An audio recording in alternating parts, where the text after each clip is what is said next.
Hello, I'm EnterElysium, and Long War Beta 15 is now out, which is startling. A lot sooner than I expected, but there are a number of different changes in the campaign and the way that things work, and it's kind of a major overhaul again of the system. So let's go through the patch notes. Those of you who are like, what's this text, what's going on, why is there no game? This is a patch notes video. We are going to go through patch notes, talk about them, and it's going to be me basically reading Microsoft Word. So, you know, if that's not your thing, if you're not like a real Long War aficionado, or you don't want to know what the changes are, probably not the video for you. So, you know, all fair dueness and whatever. We're just going to go through a Microsoft Word document. So, firstly, new campaign. We strongly recommend that Beta 14 campaigns will not work, blah, blah, blah. Yeah, don't take a Beta 14 campaign into Beta 15. There will be weirdness. There are a lot of changes. If you do, your game probably will break. That won't be good. Just be aware. So, there are a number of new features. Let's get going. So, stop selecting things. There we go. Functionality for new soldier packs is in-game. So, there's a number of new soldier packs. There's a load of new British English, Irish male, Australian female, Australian male, Asian, etc.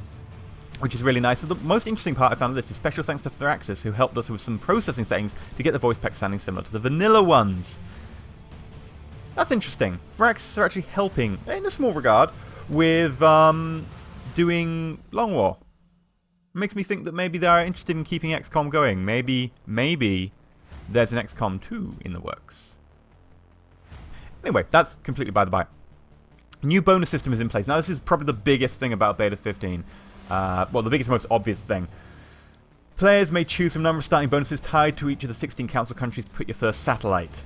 You have multiple options for some countries. These bonuses aren't balanced against each other to some degree. They will play a part in somewhat customized campaign. When launching a satellite, a player gains a specific country bonus. These are less powerful than starter bonuses, and some of the countries that now offer less money to have stronger bonuses to make them more attractive. Some costs will rebalance in light of bonuses now available. Okay, so instead of starting in a country and getting the continent bonus, you don't get that at the start, okay? You don't. What you get is a country bonus from where you start. Okay? And each country has a different bonus, and some have multiple bonuses that you can pick. You get that. And then, when you launch satellites after that, you get another bonus from, you know, the country you launched the satellite in. To get the continent bonus, you need to put all the satellites in the continent as per usual. You can't get the continent bonus from just starting there. That doesn't happen anymore. That's not a thing. Okay? It's a big change. So you just get the country bonus from where you start, and then instead of being able to just leave your continent and be like, I always get that bonus, you don't. You will never get that bonus unless you put all your satellites there. Some being rebalanced in the what's it called? Something training thing. Officer Training School discount is no longer tied to any continent. The strength of the bonuses can be modified in the INI file. XCOM will draw soldiers from almost 90 new countries. But that's a lot of countries. That's all I've got to say about that one. Major overhaul to Not So Long War, which has been renamed Dynamic War. Now, the biggest change to this is that Not So Long War is now, instead of just being click, Not So Long War is on, it's click, Dynamic War. Then there's a variable in the INI you can go change. And if you change this to like 0.3, the campaign will be the third the length, in theory. And if you change it to 2, the campaign will be twice as long. So Dynamic War means that you can effectively change how fast your campaign plays. And it's customizable. It's a little bit different. There is a difference to it. Because instead of the aliens getting a certain number of missions per month or whatever, it's probabilistic. But it'll play fairly differently. And also, you know, you get this... You can change how long your mission's going to be. So instead of going, well, I don't want to play Not So Long War because that's really short in comparison to a long campaign, but I don't want to play a long campaign, you can pick somewhere in between. And if you want to play a really long war, then you can. You can just be like, I'm going to set it to 3, and you can play until you die. Which is nice. There are now, multiple mech suits, right. So instead of Mech 1, Mech 2, Mech 3, that's it. You get Mech 1, which is Tier 1, Mech 2 and 3, which are Tier 2, and then Mech 4 through 7, and that is Tier 3. And they have different stats and stuff. So some of them might have more moves, some of them might have more tankiness. So basically, instead of just having mechs just get a suit, you have mechs have customizable armor, like you have for your troops. So instead of phalanx armor carapace on your troops, you can pick and you can mix and you can You can do that now with mechs, which is pretty awesome. I'm still waiting for mech flying armor, but, you know, a guy can hope.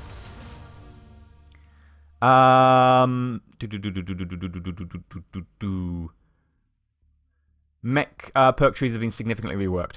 Critical wound bleed out timer now randomized between 2 and 5 turns, and the timer is concealed. So instead of being 3 turns and you know how long, so you're like, oh, my soldier went down, okay, I've got 1 turn, 2 turn, now I've got to save him. You're like, okay, so she's bleeding out. 1 turn. Now I've got to save her because there's like either she might die this turn, or I can risk it, and then she might die, and then I can risk it, and she might die. Overall, I think extending the bleed out time is nice, because the average time is, of course, extended to 3.5 over 3. But I'm very iffy about the randomization, because it will force you to make a decision of whether you want to run to go do the healing and risk it, or be like, okay, let's just hope that she doesn't bleed out this turn. I think I like it. Maybe. Maybe not. I don't... To a certain extent, I really don't like RNG being introduced into strategy games to an extreme extent, and Long War does have some problems with that, but this does introduce more RNG, especially if it's a valuable troop, so I'm a bit iffy about this one. I can appreciate it in theory, but in practice, my brain is screaming. Respirate implant now does the following. Causes first death of mission to automatically be a critical wound. So the first time you have someone die, instead it'll be critical wounded. 2, adds 2 turns to the bleed out timer, so it's now 4 to 7. So, you know, it's fairly good. And 3, transmits bleed out time data to central. So you can see between 4 and 7 turns, so you can see the bleed out timer again. Does not prevent will loss. And it raises the price of the item. This is a problem with the item, right? The item is if you die. Honestly, I think most people agree that taking an item that prevents you from dying, or an item that can be used to help kill enemies and thus prevent them shooting you to kill you, is generally better than getting one that slightly helps you if you die. I can see the point in it, but unless you're going to put a respirator implant on everyone, then they're much less useful, because causes first death of the mission to instead be an automatic critical wound. But what if you don't have it on everyone? You're asking the person who is going to die first to tell you they're going to die first to put the item on them. I don't see the point in the item, really. I like the idea about doing something that changes critical wound bleed out timers, but I don't think that works.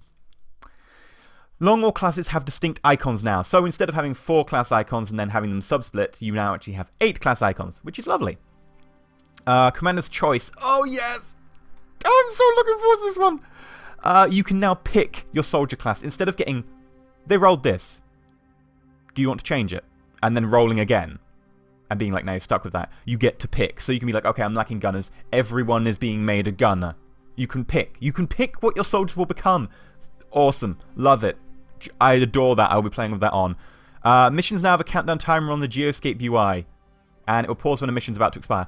I love this. There is a time about how long missions last in Long War. And there has been, I think, since... well, as long as I can remember. And so, you know, a terror mission lasts so long, a landed UFO lasts so long, and a crashed UFO lasts so long. I think it's abduction missions last 15 hours. And if you've got someone in the med bay, or someone who is fatigued, and you want to wait the few hours until they're ready, but you're not sure how long the mission will be there for, it was really annoying. Now you can see that timer. Lovely. I love it. I absolutely adore that change. That's a brilliant change. So good. Thank you very much, Long War devs.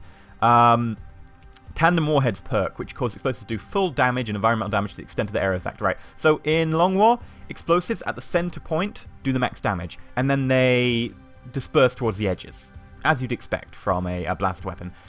Tandem Warheads means that they do that full damage in the center all along the area. It's really powerful. It's a really good perk. It's a high-level perk on the Rocketeer, Engineer, and Archer trees. This is a really good perk. And good. I like it. I like it. But it's a really good perk. Added UFO Scanner Foundry Project. So those of you who watched my XCOM series will know that I added a mod halfway through which shows you the UFO health and stuff. And when you're fighting them, you can see this little UFO graphic that fills up with damage, which is brilliant. It exposes the air warfare to be a bit more transparent, which it really needed. This is now in the game as a research project. X marks the spots made it, and when X marks the spot made the adjustment, the what was it, Pachagui thing, she included a flag which said if you've done a research project, knowing that the Long War devs would be very, very tempted by that. I adore that. I absolutely love that project. I love it being in the game. It's brilliant.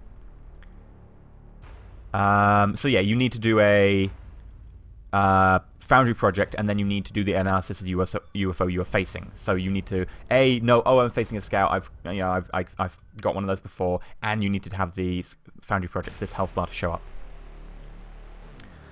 Individual aliens and exalts with certain perks will show different names and therefore details if your autopsies of species, giving clues to their capabilities. E.g., mutants with covering fire will be called Mutant Sentry. I love that change. I really do. I often miss certain people having covering fire or whatever, and that's a really strong perk because often if you're running an Overwatch, you really need to know if they've got covering fire or whatever. Oh, sorry, if you're firing, you need to know if they've got covering fire. And often you miss that. And I love this change. I really do. Right. Mech repair, an added repair of regular soldier items. Many items can now be damaged during combat and have increased time for needing repair based on how many HP a soldier has lost. Armor, weapons, and small items. Right, okay, so what this means is the Cybernetics lab is now called the Repair Bay. And you can build it much cheaper, and you can build it from the campaign start. And to repair an item that is damaged when your troop takes... it's got a chance... Every item that the character is carrying has a chance of being damaged when they go below their armor health. So if they go to their innate health. So, you know, if they've got 4 health and they're carrying armor of 4 health, if they lose 5 HP, there's a chance that their items or their armor will be damaged. This applies to mechs, this applies to pretty much everyone. And those items, if they're damaged, need to be repaired. The repair cost is 20% of the cash meld alloy Elerium that you use to buy them.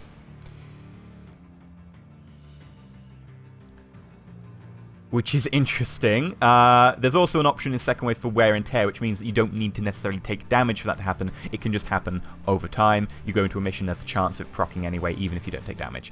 It's ini-moddable, that value of 20%, but a lot of item costs have been adjusted downwards to make up for the reduced utility when they're in the shop. I like it in theory. It sounds like a fun way of changing up the game a little bit, but...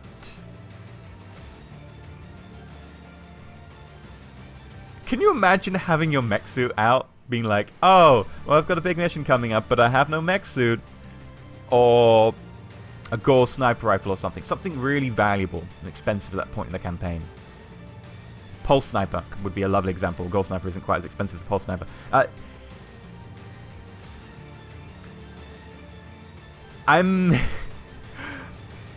interested to see how this will play out. It does mean cheaper items so that you can get the items, because often those items will end up in the shop for a while and you've got to have more of them. Effectively, it means you need a bigger float of material.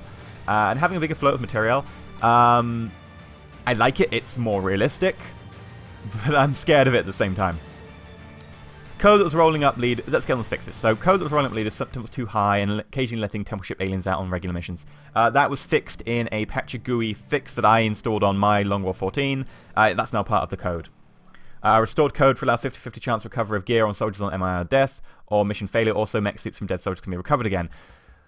This was broken in Long War 14. I'm a little bit disappointed they didn't fix it. There was a patch of GUI change to fix it, but I'm guessing that, you know, maybe 1 in 20 people who actually had the mod, or much less than that probably, maybe 1 in 80, actually installed that patch of GUI. It was really necessary, because otherwise it is complete death spiral. It's now fixed in Beta 15. Good.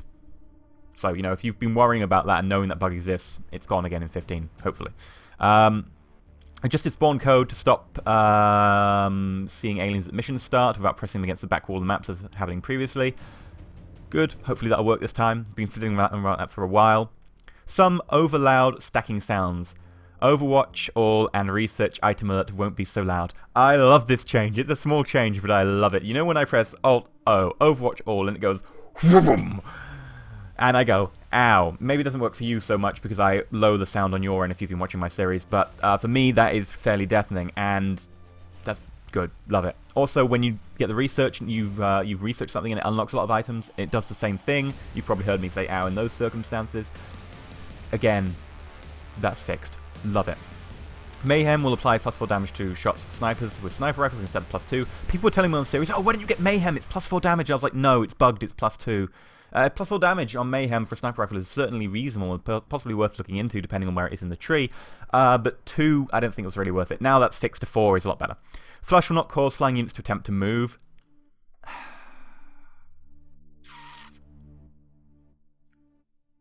I know it's a fix, but I think it was really helping against flying units. Flying units can be really tough. There are some things in here to deal with flying units, don't worry, we'll get to them. But I kind of liked Flush for its ability to deal with flying units a little bit. Mimic Beacon, throw range correctly limited. Yeah, okay, it was getting a bit, you could throw it like half the map. I do think to a certain extent they are very important to throw a long way because, you know, if you're throwing them to somewhere where people can see already, it doesn't provide as much bonus. Well, it completely provides no bonus. But I can understand it needs to be limited, like grenades. Mayhem will now provide Saw and LMG bonus when using Rapid Fire and Flush. Good. Reward soldiers should now adopt your class coloration and headgear settings when class is selected. Good. It's a lovely change. Smoke and defense. Dense smoke will now provide defense to flank targets on the condition that the attacker's chance to hit is otherwise less than 100. Okay, so I think that means you count as having cover or something? Because it says that if the chance is greater than 100, oh, it just provides a flat defense. So what's a flat defense as opposed to defense? Does it mean, like, cover is in, you know, you can't get the flank crit? I think that's what it means. I think it's cancelling out the flank crit, but I'm not exactly sure what this sentence here means. Maybe someone else can enlighten me in the comments, but I'm not sure what this one means, but it looks like a decent change. It means that basically smoke and so on are meant to be more useful against flanking, whereas previously they were just a bit like, yeah, slightly less chance to hit me, but I'm still flanked, so a really high chance of still killing me. Interceptor aim module now turns 2 misses into hits, instead of just making sure the first 2 hits are shots regardless of roll. And this was a bit of a thing because if you had a laser, right, a laser on a interceptor, you'd be rolling to hit and you'd hit most of the time anyway. So an aim module would all that would happen, it would make the first 2 hits that were most likely going to be hits anyway in a lot of circumstances. So now it turns the first 2 misses into hits. It's a lot better. Fixed at long last. Bug which causes flanking shots for crits and in the zone not being applied to squad site shots. Right, so if you were at squad site, you wouldn't get a crit for in the zone purposes. Well, sorry. Flanking bonuses for in the zone. Crit. Okay, so squad site was basically bugged for flanking. In the zone, right? That's the one that really played out. If you were flanking someone at squad site and you hit in the zone, you were meant to get a 3 shot after shooting them because it counts as an in the zone if they are not behind cover or if they're flanked. But flanking wasn't counting. And that was a really annoying bug. Now it's fixed. Love it.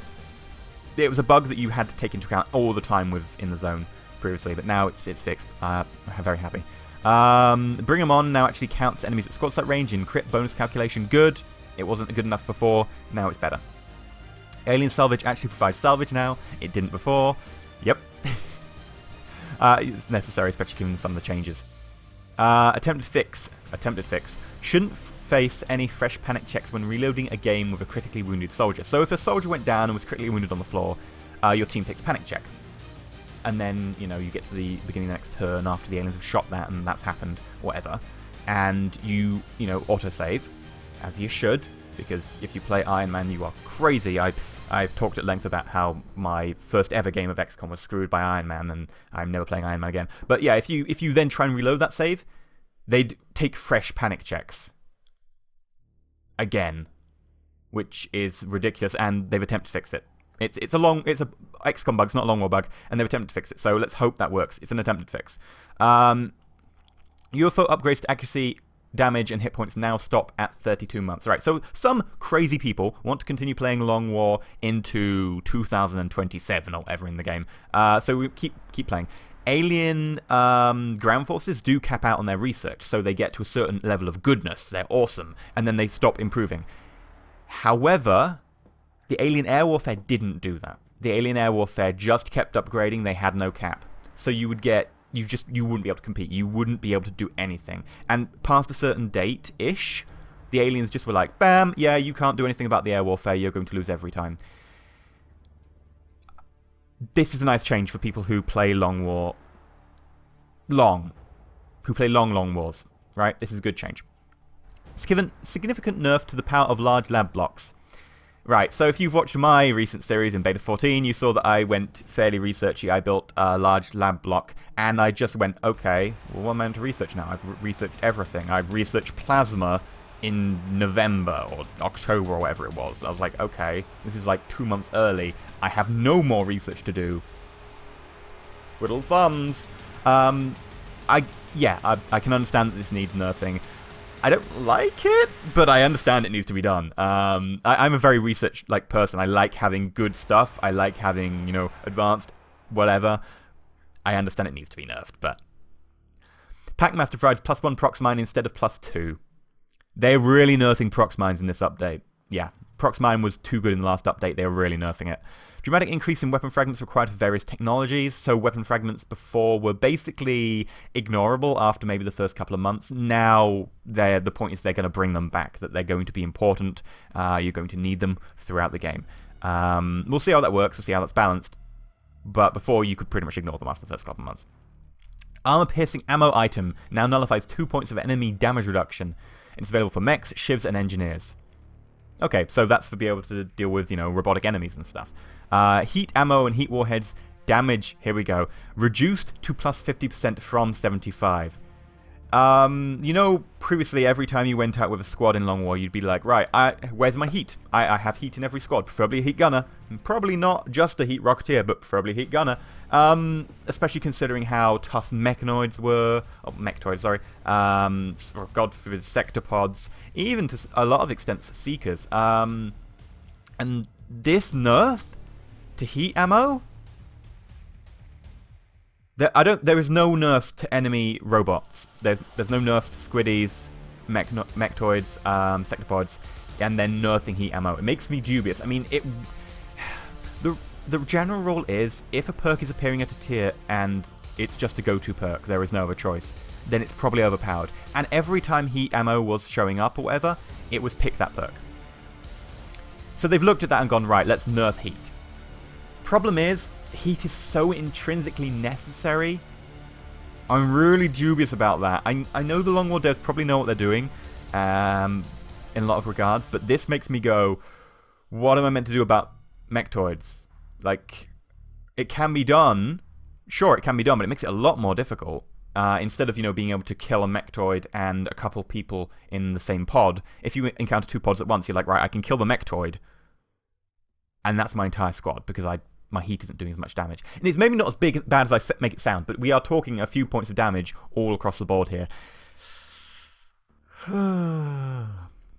Heat ammo perk made available for engineer class at gunnery sergeant rank in place of... Right, so basically, instead of just heat warheads for gunners, you can now get heat ammo. Which is interesting considering previously,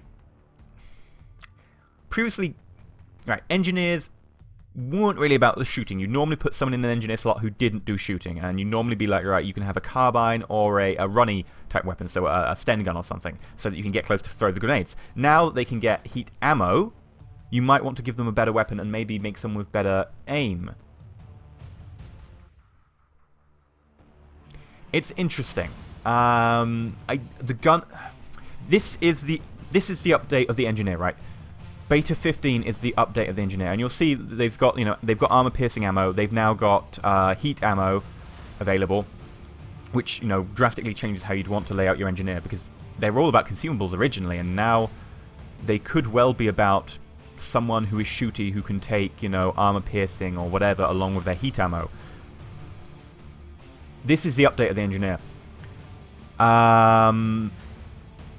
They do, by the way, they do a minimum of 2 bonus damage. Just, FYI. Weapon tech damage bonus items, alloy-ejected rounds, enhanced beam optics, and plasma stellarator now usable for humans, shivs, and mechs. Which is good, because previously you had shiv and mech versions and human versions. And it was unnecessary. And this is partly because of XCOM has an intrinsic limit to the number of items and textures and stuff it can have in the game.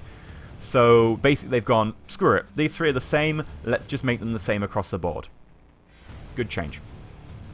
Laser sight and high-cap mags are now usable for humans, shivs, and mechs. Same reason again. Abductions will be spaced out over an entire month instead of being front-loaded. Good. Reduce meld from dead aliens to make you go after cans more. Yeah, if you've watched my last series, we were getting cans at the beginning, and then after that, I was like, screw it, I'm not going to focus on the cans. It adds extra danger, and I don't need that. I'm getting a little trickle from corpses, I'm fine. This will make you go after cans more. Problem is, going after cans more does increase your intrinsic difficulty, so... Ghost grenades. Okay, one of the few overpowered items. Probably the overpowered item of Beta 14, right? Beta 14 was probably the Ghost Grenade update. It didn't make Ghost Grenades better, but it nerfed enough things that Ghost Grenades were the last go-to item. I think Ghost Grenades are now gone from that equation because they are renamed to the Shadow Device. That's not why, but you no longer gain additional charges from Packmaster or Smoke and Mirrors. You put a Ghost Grenade in the slot, you get 1 Ghost Grenade. You don't get 2 or 3. You get 1 Ghost Grenade. This is a big change to Ghost Grenades in terms of using them OP. They're going to be very situational now. They're not going to be, I'm going to go into a mission and I'm going to Ghost Grenade in a spot and kill everything. They are going to be, okay, we're in trouble. I need a turn. You get 1 turn from a Ghost Grenade. It was necessary. They were overpowered. But to some extent, in Long War, you needed those overpowered things, arguably. But, you know, they were overpowered, so they've gotten rid of them. Not got rid of them, but they've nerfed them a lot. Engineers may now use shredded ammo, small item. So, engineers can do arm piercing. They can now do shredder. They now have heat ammo intrinsic to their tree. Increased damage and reduced AoE of prox mines. Right, prox mine nerf again. So instead of being area effect, they've gone, right, let's up the damage and let's decrease the AoE. And because grenade launchers have been completely ignored, they've increased the AoE of grenade launchers. So grenade launcher on mechs are now area effect, whereas prox mines are damage. That's where we're going with that one. Reaction fire against large targets, mechs, mechnoids, shivs, and sectopods. Large mechanized units is more accurate. Basically, they're ignoring the Overwatch penalty. So the Overwatch penalty is something like 30% you lose. Now, when firing against these guys, you don't take that. It's basically as if you had opportunists when firing at them on Overwatch. That's because they was kind of... You got an innate 20 defense or something initially in Beta 14 for a mech suit, and then you could be like, right, well, I've got 20 defense. I can run, and there's a decent chance I won't get hit. And if I do, I'm tanky. They're trying to enhance the utility of lightning reflexes perks on scouts. They're basically debuffing everyone else to make scout lightning reflexes look better. And I can agree to a certain extent that, you know, dodging out the way with a mech in 14 was, you know, a bit too tempting. Appealing, yeah. Equipped multiple strike modules now confer +3 damage for each extra module equipped. Stacks with Thumper and Mech Close Combat advances. This is good. Kinetic Strike module did need an improvement. It did need to be buffed. I'm a little bit dubious considering the other changes to mechs, but it did need a buff. So, you know, this is nice. You've got, you know, the Thumper item, which will increase the damage. You've got the Mech Close Combat, which will increase the damage. And you've got the ability to have 2 Kinetic Strike modules and be like, I get an extra free damage. And basically, you can make a punchy mech. These changes were needed. Strike module was underpowered. These changes are nice. Firing a rocket or shredder rocket now grants +1 ability for the remainder of the mission. Nice. You're not carrying around the rocket anymore. It doesn't make much sense that you'd be, you know, mobility reduced. I like it. Nice change. It makes Rocketeers a bit more usable. Rocketeers are getting a bit of a buff in this tree after Beta 14 was the Ghost Grenade OP, the Rocketeers are awful update. That was Beta 14. Beta 15 is the update of the Engineer. Subtitle: Rocketeer makes a comeback, maybe? That's the update title. Phoenix Cannon is back, replacing the Phoenix Coil Gun. So basically, the Phoenix Coil Gun is sort of gone. More on that. And you get the Phoenix Cannon. The Phoenix Cannon you get very early. I think you get it before Gauze. And it's just a slight upgrade to the Avalanche.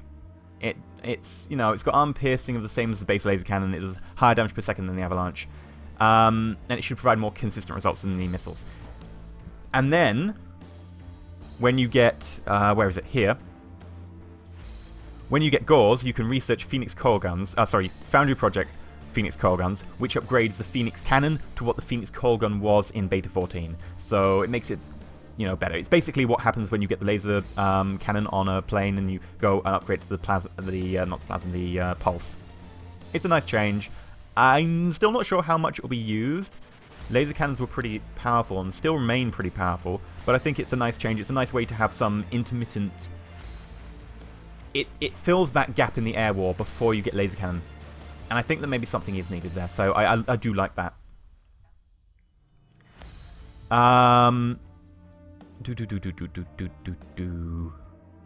Added Foundry Project Quench Guns that triples the anti-damage reduction capability of Gore's weapons to 1 instead of 0.3. Nice. Good. Gore's weapons were still underpowered in my opinion. Damage reduction doesn't apply all the time, so actually being able to upgrade them a little bit is nice. I'm still not a Gore's weapon fan. I like to be able to hit them with lasers. It's a little bit more... And that's because I do play with Red Fog, and hitting someone is more important. But I do like this. It's a nice little buff to Gore's weapons. It makes them a little bit more rounded. Improved Snapshot on Rocketeers. Good, because in 14, you could be like, I could take Snapshot, but I'll still miss the target if I move by a long margin. Snapshot on Rocketeers added, nice, good, excellent. Well, not added, but buffed. Mimic Beacon provides 1 base charge, not 2. Okay, yeah, fine. It's a shame, but fine. Increased reasonable attack range for drones and flying units in hopes of reducing derpy behavior. Yeah, okay, that was, yeah, drones, mostly drones, were known for their derpy behavior. Aliens with lightning reflexes will now use them more often. Fair enough. So, you know, expect them to be baiting out your shots on Overwatches. Maybe decreasing the value of Overwatches a little bit there. Off-screen kills on terror missions will be reduced. Basically, should make terror missions a little bit more sensible, hopefully, and a little bit of RNG. Like, you can lose, like, many civilians in a turn and be like, okay, well, you know, great terror mission. Good. Master Sergeants will now roll +1 bonus to a random stat. Offense defense will hit points every 4th mission. 10% chance for hit points, 30% chance of one of the others. Nice. It makes Master Sergeants more than just boring ornaments who are brought out for base defense and base assault. Good. And also, if you bring them out for base assault, you're still being like, well, they're not improving. I like it. It's a nice change. You'll probably see in some longer games Master Sergeants getting some real buffs. Like, they could be really strong. I mean, you know, 1 point of offense defense isn't going to do much. An extra hit point, which you've got a 10% chance of, is good. Be interesting to see how that goes. But I love this change. It makes Master Sergeant still get progression. It's not sort of the end of that. Transports will have more troops than previously. Yeah, okay, they were fairly good, so... You will now see more alien monsters. I'm looking forward to that one.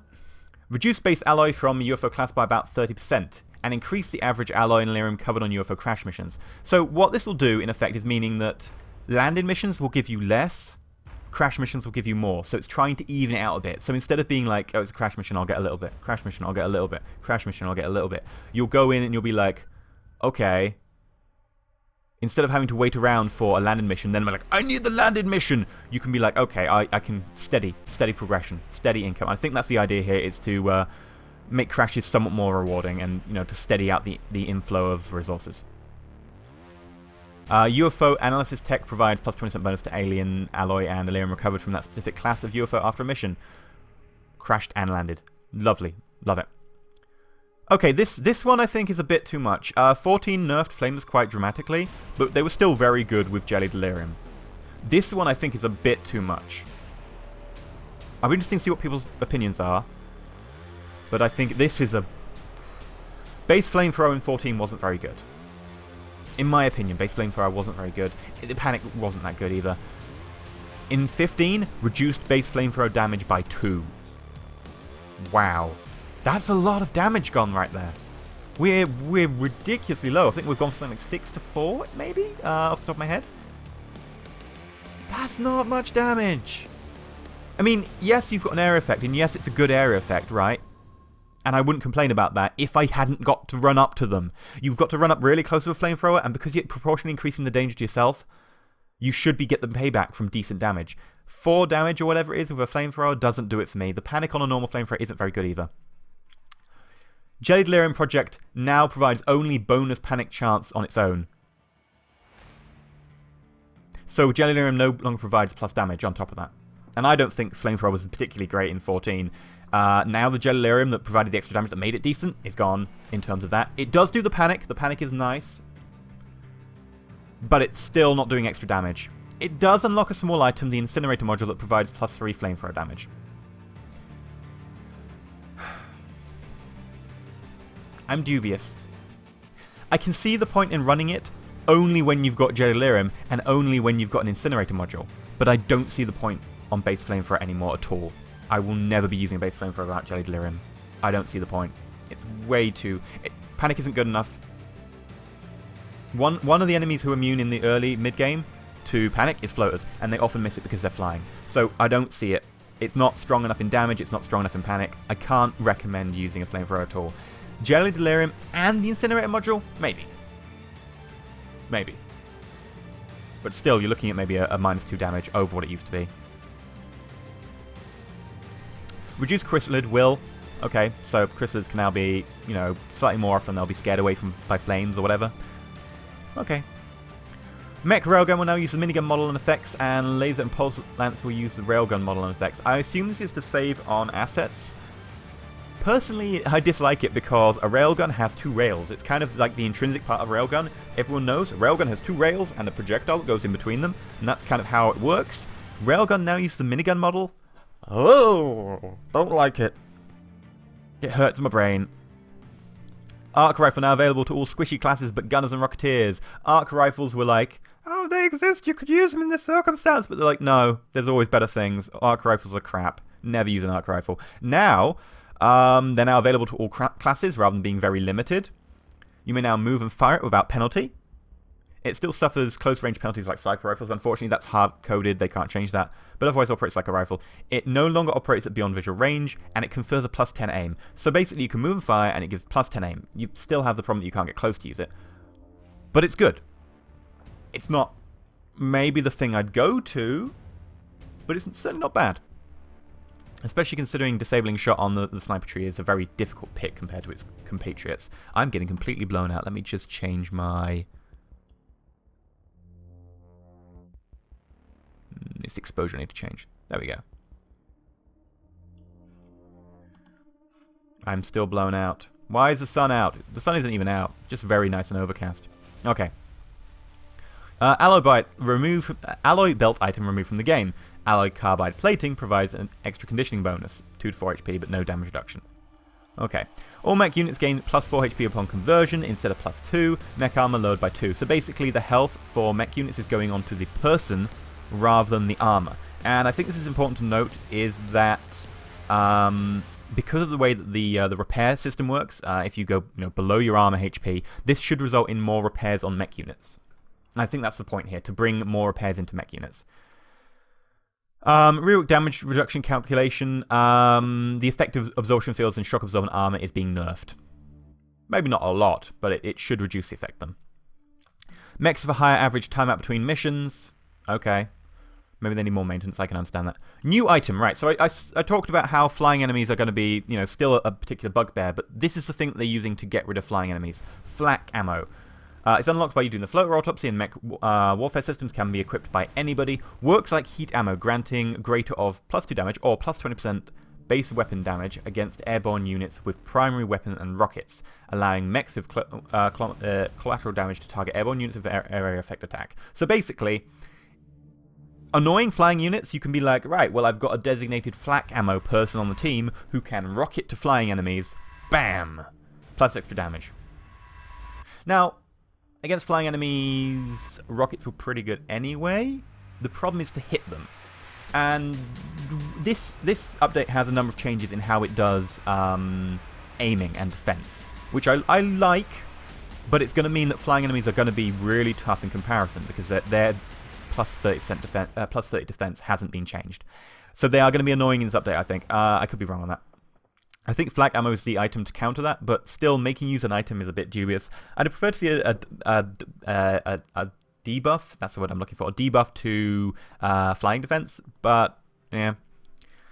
Taking flak ammo on a Rocketeer is a hard choice, because a Rocketeer needs maybe a scope, maybe, to maybe hit its target rocket. Maybe they're trying to get rid of that with the changes to the Rocketeer tree, but if you're taking a scope, then the second slot has to be a rocket, because the Rocketeers are about their rockets. I don't know how you're going to get the flak item on a Rocketeer, so instead you're looking at putting the flak item on someone with a gun. And if you put it on someone with a gun, You've got to hit them first. And they're really hard to hit, especially in this update. Reduce damage from mech to make sure it scales up by one at every tech level by like other weapons. Fine, yeah. Attempted to make Exalt less suicidal in rushing the transmitter. I'll be honest, every attempt to make Exalt less suicidal or more clever just hasn't worked. We'll see if it works, but we'll see. It might be better. I mean, to be honest, I prefer this. I know it's nice to be able to get the run rush the transmitter and then be like, I'm gonna flame the transmitter, I'm gonna blow up the transmitter, I'm gonna kill them all. But I'd like it if they actually paid a bit more attention to that kind of thing. It would make the mission less of a bum rush, because those missions are basically bum rush missions. This is nice that it's changed, or hopefully changed.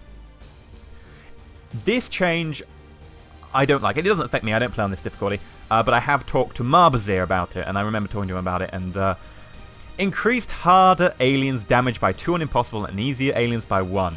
Increased alien research on brutal to 110 from 105, and on impossible to 130 from 120.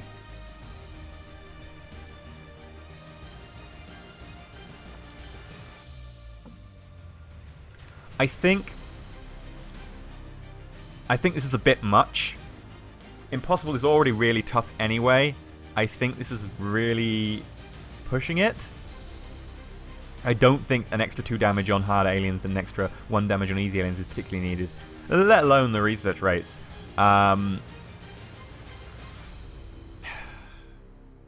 Impossible shouldn't be impossible, right? There is no point in a game that you cannot beat. A game has to have a state that you can beat. Unless it's a learning lesson, then it's an educational aid and not a game. This I don't like. Admittedly, people can be like, well, you don't play on that difficult, so why are you talking about it, or whatever. But I can theoretically say that I don't like it, and I can say that talking to people like Marbazir, he was like, why is this needed? Why is this a thing? Mid-level cyberdiscs and sector-pod leaders will get heat ammo. This update, in addition to being the update of the engineer, subtitle, the Rocketimics Comeback question mark, is also then subtitled, maybe not even subtitled, it's probably written in very large font on the front. Mechs are not as good now. Probably crap.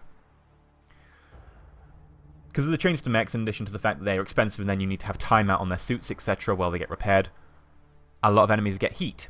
Sector-pod leaders get heat. Okay, I can understand that. They're sector-pods.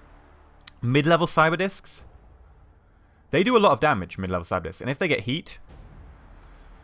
Now, of course, you know, the heat changes of plus 50% instead of plus 75 do apply to them, but we're still looking at a lot of damage on a mech. One shot from a cyberdisc on a mech would probably, you know, almost kill it.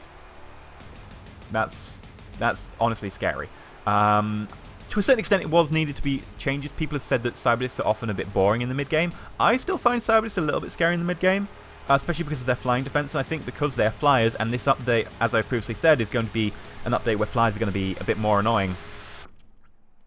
I'm dubious, but, you know, heat ammo and sector pods, cyberdiscs, and heavy floaters. So looking forward to that. Converting to a mech confers a loss of 1 level, rank, and a proportionate reduction in XP. I'm not sure why this is here. It doesn't make sense to me. I'm not sure what it's trying to do. It sounds like it's trying to fix something, like it's trying to get around some tactic or whatever. Honestly, people tend to turn high-ranking troops into mechs because, you know, you want a decent mech. You don't want to be leveling up a mech from the very bottom, because if they die because they're a low-ranked troop, they're expensive, and that's a lot of, you know, stuff that they have on them, and you don't want that. Which is why you turn high-ranking people into mechs. Now, losing a rank off of them? Is that to penalise you for doing that? I don't know. But surely not, because you convert... Why would you want to convert a specialist into a mech? I don't know what this is trying to solve. Damage enhancement items are no longer applied to sidearms. Okay. Free special items, flak, shredder, and AP cannot stack. Okay. So you cannot get a shredder flak or a shredder AP or an AP flak. Which is a shame, because I'd love that against cyberdiscs. Okay, they can't stack. I understand it's hard to load the two, you know, the same type of ammo into the gun. It's like, how do I put all these ammos together? Bloop. Here we go. This is the aim changes I was talking about. Items will now gain aim, crit, and defense on a 4, 6, 8, 12 scale rather than a 5, 7, 10, 15. Okay. So we're going to see slightly less aim from items. But this is because defense is being nerfed, and I'll talk about that in a second. Soldier recruit aim is going to be 58 to 72 for random instead of 55 to 75, and that I can agree with. The range before was very high. 75 starting was really good, and you know it brings it more in line with the less random aiming. Wider range with mechs, good, because mechs were very, very middle of the road. I like the changes in the mechs. What the change is when you level up, you get more as certain classes and less as other classes. So it's trying to make the classes a bit more distinct in mechs in terms of their aim, and I do think that's necessary. Adjusted Rocketeer scatter, so a point of aim is worth slightly more. Needs to be done. Rocketeers were completely nerfed in 14. Aliens lose some defense on level ups. Good! This is one of my biggest complaints about Long War, is how aliens just... You would get aim, but aliens would get defense. So what is the point in getting aim? My tipping point was when I saw a heavy floater who was flying, so that's 30. Who was tactical sense, so that's 20. Who had 10 innate defense, and this is mid-game. So he had 60 defense. So I'm there with, you know, a master sergeant, someone who's really tough, and I've got 100 aim. I've still only got a 40% chance to shoot him at point blank. Now that's to shoot him, right? Not to kill him, because it will take 3 or 4 shots. We're talking an entire squad would need to be fighting this guy to kill him in one turn. An entire squad. And you never get one of these by themselves. It's a heavy floater. You get a pod of these guys. It was silly. I like the fact they're trying to reduce the defense, but I don't know by how much. We'll see. The point is to make... increase the value of cover, flanking mid to late game by reducing the impact of general purpose defense. Make it hard to reach 100 to hit 4 flat aim. Yeah, so basically we're trying to reduce... Oh, I can automatically hit them at 100% all the time. And it's trying to reduce... Oh, I don't need to, you know, make the aliens use cover. I don't need to worry about cover. Cover's just a thing of the past. Good, I like the changes. 3 aim gainers. Scope, Neural Gunlink, and Illuminate Gunsight can no longer stack. Neural Gunlink and Illuminate will provide plus 12. Scope provides plus 8. So instead of being able to go plus 8 from Scope, plus 10 from Neural Gunlink, I've got 20. You now go, okay, I have to just go for a plus 12 and then something else. Or a plus 8 if you don't have the other two and something else. Fine, we'll see how it's balanced. Ally Bipod is now a flat aim crit gainer equipable only by snipers, providing plus 6 aim at 0 weight. This is nice, actually, because snipers are all about the aim. And so by not being able to combine certain aim buffs, and you can't combine, say, the scope and the Neural Gunlink, they've gone, okay, so what do we do? I know, we'll give them a 0 weight, which is nice for snipers, plus 6 aim, Allied Bipod. I like it, it's nice, it's a good item, it suits. Slight bump in XP required to reach higher ranks. Fine, Master Sergeants did get us somewhat of a buff, so, you know, I can understand that. In the zone does 1 less damage with each in the zone kill in a round, but the crit penalty has been reduced. Okay, so in the zone is going to get somewhat nerfed. It was a very good perk beforehand. Now it's maybe a little bit less good. Basically, if you kill someone in the zone and you get your next shot that's 3, and you get your next shot that's 3, each time you're reducing 1 damage. So your chance of getting that next kill is less. It's a big change in terms of how it's going to impact it. I think that it will personally make me pick in the zone a lot less frequently. Currently, it is my go-to perk. Titan Armor has been changed. It gets the damage control perk. Titan Armor wasn't really that good in 14, especially because, you know, it didn't have any move, and its HP bonus wasn't quite good enough. Damage control perk reduces damage by 2 for the next 2 rounds, I believe it is, I think.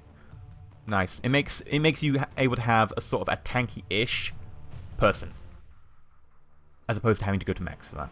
I like it. Rework to simplify bug fix explosives and perk interactions. Basically, what we're seeing here is a lot of changes to how explosives work, and you'll see that the explosive numbers are pretty nice. So grade launcher damage tops out at 9 damage with Ranger, procs mine again with Ranger at 13 damage. So these are nice numbers. I like the amounts of damage we're seeing here. 17 with Mayhem Ranger and damage enhancers on a rocket, by the way. Ugh, that'd be sexy. Although, if you can get that with tandem rockets, I doubt. I'm assuming tandem rockets goes up against Mayhem or something. But if you could get the tandem rockets and get everyone in the same air effect, getting 17 damage, that'd be really good. Trying to train drones and mechanoids not to double move when enemies are around. Okay, yep. I must admit to having a sigh of relief every time that happens, and I think that, you know, it maybe doesn't need to happen. Okay. Trying to train aliens to set up Overwatch walls when they're defending landing ships in their own bases. Yeah, okay, if the player does it, then they should be able to, I guess. Saviour now provides 2-3 medkit charges and +4 healing bonus. Ooh, that's a nice buff. That's a good buff to Saviour. That's nice. Regen Biofield now has 50-50 chance in separate roles of curing poison, reducing panic reduction of nearby soldiers, in addition to healing bonus. Adjusted perk tree for psychic powers, so Regen Biofield is a level 1. Psi Inspiration and Distortion Field level 2. Psi Panic and Mind Merge level 3. Psi Panic's gone to level 3. Okay. Psi Fatigue is increased 24 hours to the first level. Ouch. I mean, it's to stop you spamming it, just to get stuff, but... Okay. Chameleon Suit now provides immunity to opportunist crits. It needed a buff, in my opinion. Hacking Exalt Array and capturing Meld now reveals hidden soldiers. Okay, cool. Larger UFOs have more hit points and now go slow on the 3D map, allowing more interceptions while they are on missions. Okay, sure. Yeah, it could be annoying not being able to really intercept them enough, being like, right, I get one chance because they're floating too fast. Cool. Dense Smoke perk no longer provides AoE bonus for smoke grenades. So I'm assuming it's like plus bonus to defense, but not the plus area effect. That's kind of a nerf to Dense Smoke. I mean, Dense Smoke was really good, and I'd prefer them over the Will ones before. But I don't think that was a... Everyone says that. I think this is maybe a bit too harsh. Maybe? But we'll see. I mean, I still really like Dense Smoke. That's why it'll be. It'll be because of the change to aim and defense, meaning that defense also has to be a bit more expensive to get. That'll be why. So they're trying to stop you being able to blanket your entire team and you have to focus it. Okay. I understand why that exists now. Okay, I can agree with that. UFO initial base will not be on your starting continent. Since you don't get your starting continent bonus anymore with your base, I like this change. It means that because of that free satellite you get in your starting continent, you won't be like, well, that's a wasted satellite. That's a wasted satellite slot because, you know, they put down the base. I can't get my bonus for the continent because now you'll probably want to get the continent bonus on the continent you start on. Having the initial base not being there is really good. I like that. Reduced dollar cost for Elerium and Alloy. Increased usual amount of council item requests. Okay, so I think they're pushing it towards, instead of selling it for money, hopefully get more requests for it for money and stuff.